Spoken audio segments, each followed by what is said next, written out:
ہمیں روزہ اللہ کا حکم ملا ہے، فرض ملا ہے.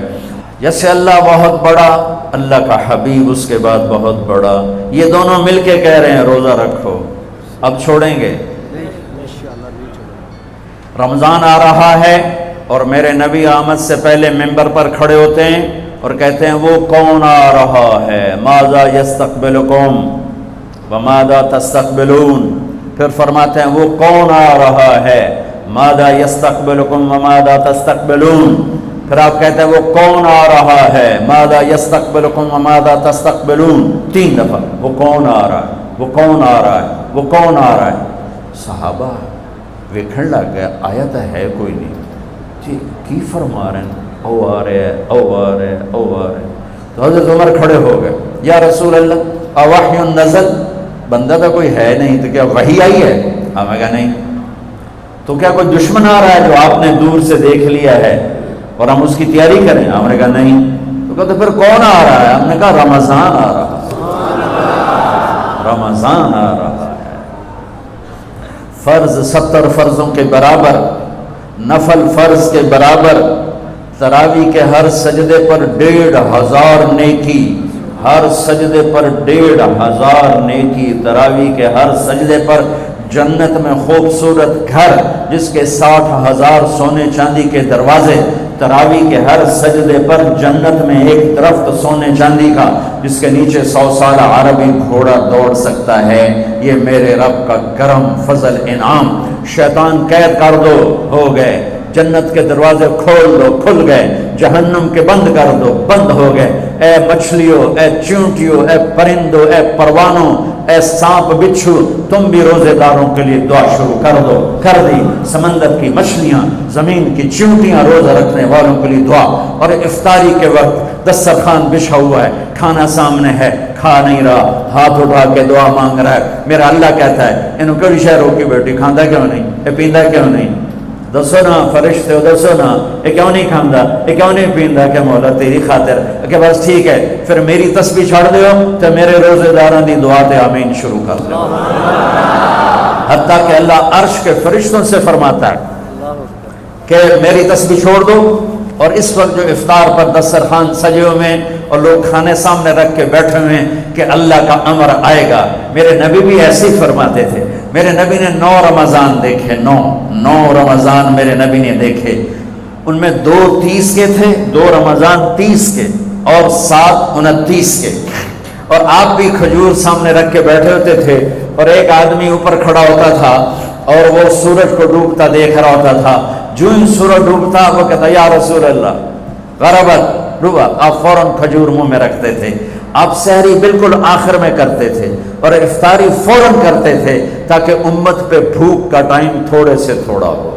یہ رحمت للعالمین ہے. آپ افطاری دیر سے، آخری لقمہ، آخری کھجور منہ میں یا آخری لقمہ اور بلال اذان دیتے تھے. اور ادھر یوں سورج چھپا اور ساتھ ہی لقمہ منہ، ساتھ ہی منہ میں. ہم 2-2.5 منٹ لیٹ کرتے ہیں کہ احتیاط احتیاط. چلو ٹھیک ہے، لیکن میں اپنے نبی کا بتا رہا ہوں کہ فوراً ڈوبتے ہی منہ میں کھجور یا پانی یا دودھ کی لسی، اس سے آپ افطار فرماتے تھے. اور ایک واقعہ ہوا، بادل تھے تو بادل میں اندازے سے افطار ہوتا ہے. سب نے افطار کر لیا، میرے نبی نے بھی افطار کر لیا. اور تھوڑی دیر بعد جب نماز پڑھنے کے لیے اٹھے تو بادل ہٹے تو سورج کھڑا ہوا تھا. تو وہ روزہ سب کا قضا ہوا.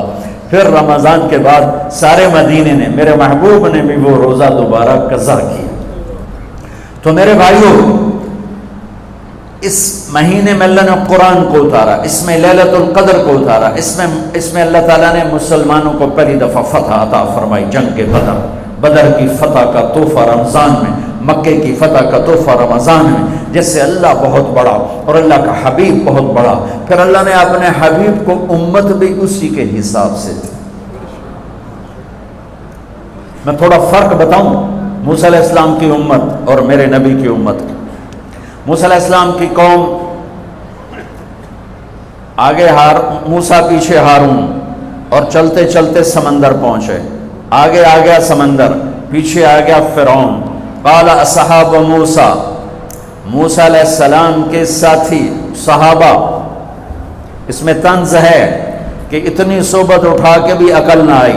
قال اصحاب موسیٰ، بنو اسرائیل نہیں کہا، اصحاب موسیٰ کہا، کہ ان کے لیے اس میں لان تان ہے کہ اتنی صحبت کے بعد بھی تمہارا ایمان یقین نہ بنا. کہنے لگے انا لمدرکون، موسیٰ تو نے ہمیں مروا دیا، پکڑوا دیا، اب آگے سمندر ہے، پیچھے فرعون ہے، ان کتنے جاویے. ان کو نہ موسیٰ علیہ السلام کا فکر ہوا اور نہ ہارون علیہ السلام، انہیں اپنی پڑھ گئے. تو موسیٰ علیہ السلام نے کہا کلا کا ترجمہ جو بھی ہے وہ صحیح ہے، ہرگز نہیں، پر میں اس کا ترجمہ نہیں، اس کی مراد یہ بیان کرتا ہوں کہ موسیٰ علیہ السلام نے کہا تسی ہو تو لتراں دے لے، یا تو انہوں فرعون دا لتر پوے، یا تو انہوں سمندر دی موج پوے، لیکن ان معی ربی، میرا رب میرے ساتھ ہے، وہ مجھے راستہ دے گا، میری طفیل تمہیں بھی دے گا. 40 سال کی صحبت کے بعد اور اتنے بڑے بڑے معجزے دیکھنے کے بعد کہنے کہ تو نے مروا دیا. یہ تصویر ہے موسیٰ علیہ السلام کی قوم کی. اب میں تصویر پیش کرتا ہوں اپنے نبی کی امت کی. 27 صفر کی رات ہے، جمعہ کی رات ہے، آج ہجرت کی پہلی رات ہے. میرے نبی اور صدیق دونوں ہجرت کے لیے نکل رہے ہیں. میرے نبی پنجوں کے بل چل رہے ہیں تاکہ پاؤں کا نشان کھوجی پہچان نہ لے. ابو بکر کبھی آپ کے آگے چلتے ہیں، کبھی پیچھے چلتے ہیں. موسیٰ علیہ السلام کی قوم نے کہا تو نے مروا دیا، اب کیا کریں. ابو بکر کبھی آگے کبھی پیچھے، کبھی آگے کبھی پیچھے، اور 3 میل کا فاصلہ ہے. آپ نے کہا ابو بکر کیا کرتے ہو، کبھی آگے کبھی پیچھے، کبھی میرے آگے ہو جاتے ہو، کبھی میرے پیچھے ہو جاتے ہو. کہ یا رسول اللہ اخاف الرصد فامشی امامک اخاف الطلب فامشی خلفک. یا رسول اللہ، واہ واہ واہ واہ، جب مجھے یہ خیال آتا ہے کہ آگے کوئی دشمن چھپا ہوا حملہ نہ کر دے تو میں آگے ہو جاتا ہوں کہ میرے اوپر وار پڑے، آپ پہ نہ پڑے. اور جب مجھے خیال آتا ہے پیچھے سے کوئی حملہ نہ کر دے تو پھر میں پیچھے ہو جاتا ہوں کہ میرے اوپر وار پڑے، آپ پہ نہ پڑے. انا لمدرکون.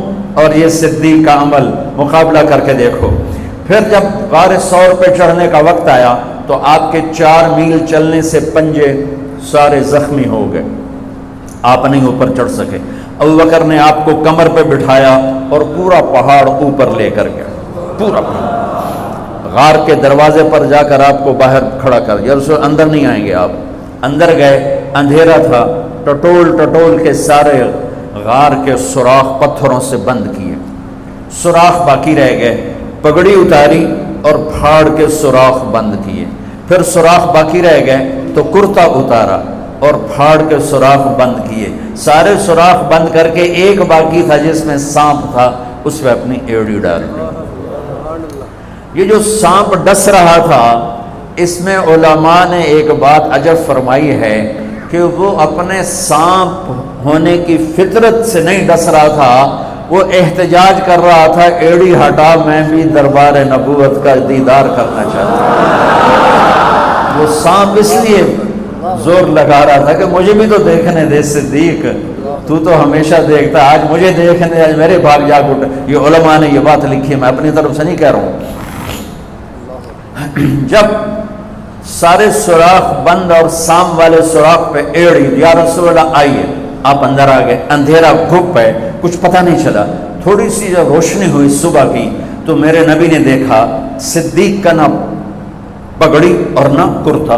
تو آپ نے فرمایا ابو بکر اچھا بھلا تو تھا، وہ کرتا کہاں گیا، تیری پگڑی کہاں گئی؟ تو انہیں دکھایا یا رسول اللہ یہ آپ سوراخ دیکھ رہے ہیں، مجھے ڈر لگا کوئی ان میں کوئی چیز ایسی تکلیف دینا ہو، تو میں نے کرتا پگڑی پھاڑ کے یہ سارے سوراخ بند کیے. تو میرے نبی چھلک پڑے، ایک دم روئے اور ہاتھ اٹھے، اللہ میں ابو بکر سے راضی ہوں، تو بھی اس سے راضی ہو جا، اور یا اللہ اسے جنت میں میرا ساتھی بنا دے. اسی وقت جبریل اترے، یا رسول اللہ ابشر، یا رسول اللہ خوشخبری ہو، اللہ آپ کے ابو بکر سے راضی ہو گئے اور جنت میں آپ کا ساتھی بنا دیا. اللہ نے امت دی. وہ امت کہہ رہی ہے تو نے مروا دیا، اب ہمیں بتا تو ڈوب یا بچا، ہمیں بتا ہم کیا کریں. اور یہ امت کہہ رہی ہے آگے سے وار ہو تو میں برداشت کروں، پیچھے سے وار ہو تو میں برداشت کروں. بنو اسرائیل نے سمندر کو پھٹتے دیکھا، اور 4 قدم چلے ہیں تو مروا علی قوم یعقفون اصنام لہم، کیا دیکھا کہ کچھ لوگ بتوں کی پوجا کر رہے ہیں، بتوں کی پوجا کر رہے ہیں۔ تو 40 سال کی صحبت اور فرعون کا ڈوبنا، سمندر کا پھٹنا دیکھنے کے بعد کہنے کہ موسیٰ اجعل لنا الہا کما لہم آلہہ، موسیٰ ہمیں بھی ایک خدا ایسا لے کے دو جیسے ان کا پتھر کا خدا کا پھٹے منہ توڑا، اور تو اتنے معجزے دیکھ کر بھی تم پتھر کے بت مانگتے ہو، انکم قوم تجہلون۔ یہ بنی اسرائیل کی مثال قرآن دے رہا ہے۔ میں اپنے نبی کی امت بتاتا ہوں، 2 نبی ہیں، ایک آگے ایک بھی، موسیٰ آگے ہارون پیچھے۔ اب مثال دے رہا ہوں کہ 2 نبیوں کی صحبت میں، اور تھوڑی سی قوم ہے، تھوڑی سی قوم ہے، 6 لاکھ مبالغے کا عدد ہے، تھوڑے تھے، 6 لاکھ نہیں تھے، کم تھے، اور وہ اتنی لمبی صحبت کے بعد کہہ رہے ہیں ایک پتھر کا خدا لے کر دو۔ میرے نبی دنیا سے چلے گئے، میرا نبی دنیا سے چلے گئے، صدیق موجود نہیں تھے، حوالی میں تھے، پتہ چلا انتقال ہو گیا ہے، گھوڑے پر ہوا کی طرح اڑتے ہوئے آئے اور چھلانگ لگائی، اندر گئے، آپ کے چہرے سے کپڑا ہٹایا، آپ کا ماتھا چوما، گرم گرم آنسو آپ کے ماتھے پر گرے، واہ خلیلہ واہ صفیہ واہ نبیہ، اے میرا نبی، اے میرا خلیل، اے میرے جگر کا ٹکڑا، آج مجھ سے جدا ہو گیا۔ پھر کہا یا رسول اللہ جائیے آرام کیجئے، آپ نے بڑے دکھ اٹھائے ہیں، آج کے بعد اللہ آپ پر کوئی دکھ نہیں لائے گا۔ اس کے بعد آپ مسجد میں آئے، مسجد بھری ہوئی تھی، نبی دنیا سے جا چکے ہیں، وہاں دونوں نبی موجود ہیں، کہہ رہے ہیں پتھر کا بت لے کے دو، یہاں نبی جا چکے ہیں، عمر تلوار نکال کے کھڑے ہیں، جو کہے گا فوت ہو گئے میں قتل کر دوں گا، وہ فوت نہیں ہوئے، وہ اللہ کے پاس گئے ہیں، جیسے موسیٰ گئے تھے اللہ کے پاس اور واپس آئے تھے، میرے نبی بھی واپس آئیں گے، ساری دنیا کے باطل سے مقابلہ کریں گے، لہٰذا کوئی نہ کہے فوت ہو گئے۔ ابوبکر منبر پر آئے، کھڑے ہوئے، کہا عمر بیٹھ جا، تو عمر کہتے ہیں نہیں بیٹھتا، وہ تو پورے ہوش میں نہیں تھے، نہیں بیٹھتا، تو وہ خاموش ہو گئے اور منبر پر آئے، اور سنو صدیق کا خطبہ، یا ایھا الناس من کان یعبد محمدا فإن محمدا قد مات ومن کان یعبد اللہ فإن اللہ حی لا یموت۔ اللہ اکبر۔ لوگوں جو محمد کی پوجا کرتے تھے تو ان کا خدا مر گیا، جو محمد کی پوجا کرتے تھے تو آج اللہ نے ان کو موت دے دی۔ ومن کان یعبد اللہ، اور جو اللہ کی پوجا کرتے تھے ان کا اللہ زندہ ہے، موت سے پاک۔